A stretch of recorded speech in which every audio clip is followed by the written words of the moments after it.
Neurona.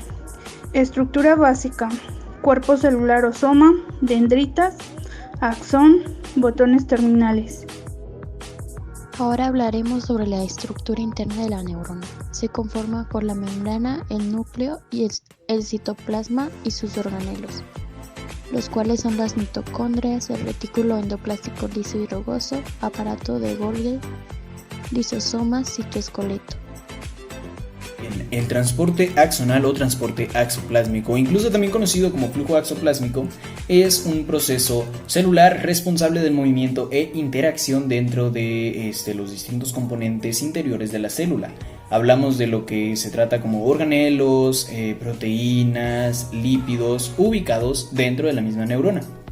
El primer movimiento, conocido como anterógrado, ocurre en esta dirección ocurre desde el cuerpo celular hasta el axón. Esa es la primera dirección, pero también encontramos como una contraparte el movimiento retrógrado o flujo axoplásmico retrógrado, el cual ocurre desde el axón hasta el cuerpo celular. Son dos direcciones totalmente distintas y se le podría denominar centrífugo o centrípeto en referencia al centro de la célula, el cual es el soma. Conducción del potencial de acción a lo largo del axón.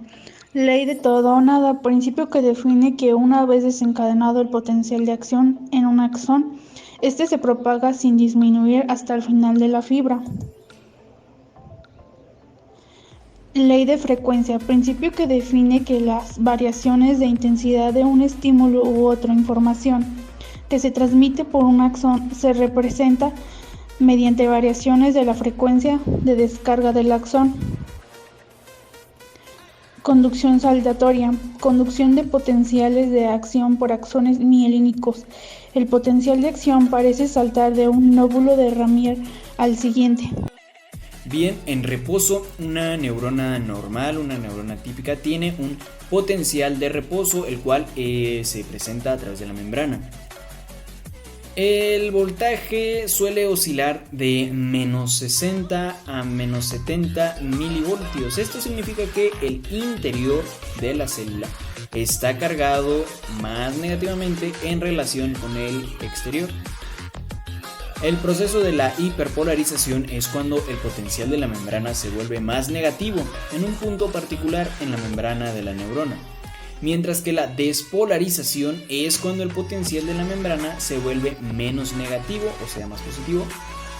La despolarización e hiperpolarización ocurren cuando los canales iónicos a través de la membrana se abren o cierran, lo cual altera la capacidad de determinado tipo de iones para entrar o salir de la célula.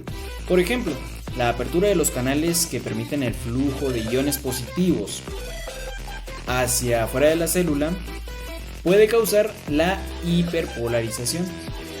Algunos ejemplos de esto es la apertura de canales que dejan salir el potasio de la célula o el cloro hacia la célula.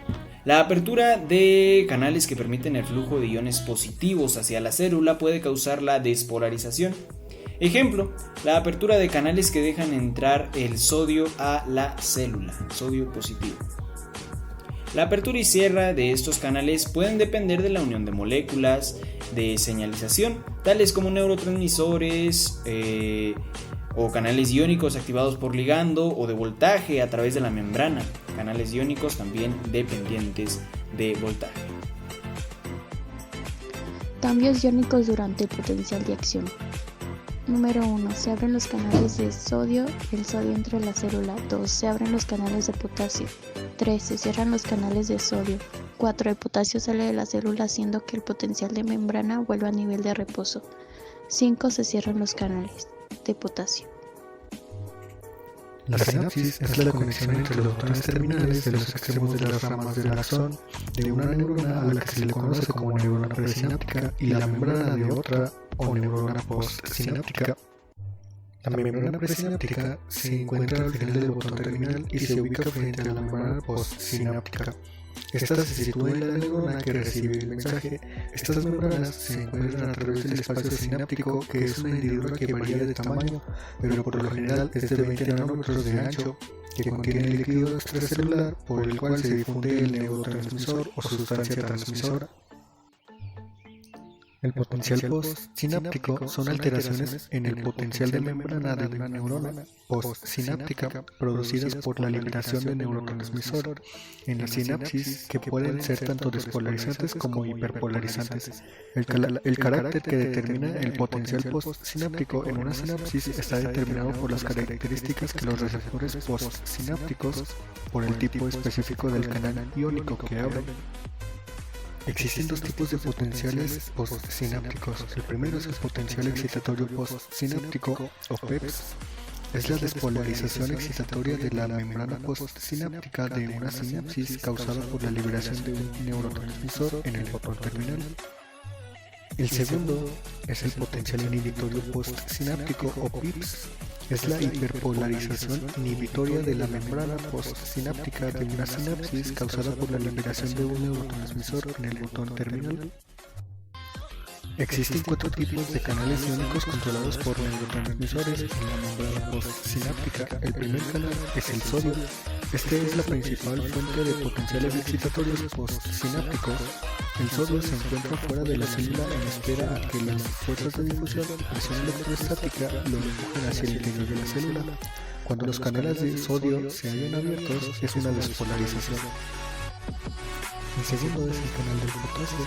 Si estos canales se abrieran, el potasio saldría de la célula y como este está cargado positivamente, su salida hiperpolarizaría, produciendo un potencial inhibitorio postsináptico. El tercero es el canal de cloro, que se abre en lugar de o además de canales de potasio. El efecto de abrir canales de cloro depende del potencial de membrana de la neurona. Si la neurona se halla en potencial de reposo, no ocurrirá nada, pero si el potencial de membrana ya ha sido despolarizado por la actividad de sinapsis excitatorias, entonces la apertura de canales de cloro permitirá su entrada. Esta influencia de aniones llevará de nuevo a la célula a su estado normal de reposo. Esta apertura de canales de cloro sirve para neutralizar los PEPs. Y por último, están los canales de calcio. Estos tienen carga positiva y tienen mayor concentración al exterior de la célula. Estos despolarizan la membrana produciendo PEPs, pero además el calcio desencadena la migración de vesículas sinápticas y la liberación de neurotransmisor. Neurotransmisores son sustancias que, depositadas en las hendiduras sinápticas, pueden actuar sobre los receptores postsinápticos e iniciar o inhibir los potenciales de acción postsinápticos. Etapas del neurotransmisor. La información es transmitida a través de una sinapsis en 4 etapas básicas. Las moléculas del neurotransmisor son sintetizadas y almacenadas en el terminal axónico. El transmisor es transportado hasta la membrana presináptica y liberado en respuesta a un potencial de acción. El transmisor interactúa con los receptores de membrana de las células localizadas del otro lado de la sinapsis. El transmisor es inactivado o seguirá funcionando indefinidamente. Síntesis del transmisor. Existen 2 vías fundamentales para la elaboración del neurotransmisor. Algunos se forman en el terminal axónico a partir de principios básicos derivados de los alimentos.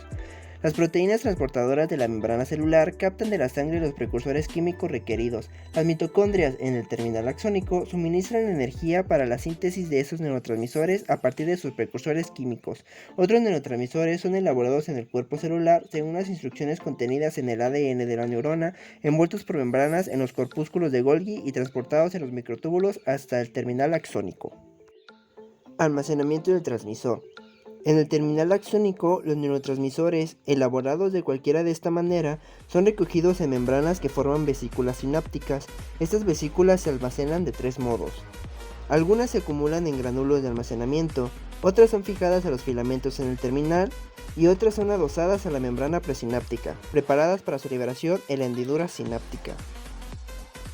Liberación del neurotransmisor. La liberación del neurotransmisor es, básicamente, el potencial de acción. Cuando un potencial de acción se propaga de la membrana postsináptica, los cambios de voltaje en la membrana ponen en marcha el proceso de liberación. Tipos de receptores. Existen dos tipos de receptores. Están los receptores ionotrópicos, que son aquellos receptores a través de los cuales pueden pasar los iones, y los receptores metabotrópicos, que al contrario de los receptores ionotrópicos, estos no tienen canales, por lo que usan un segundo mensajero que se encuentra dentro de la célula. ¿Y este ciclo cómo cierra? Pues hay una enzima que se encarga de ese proceso.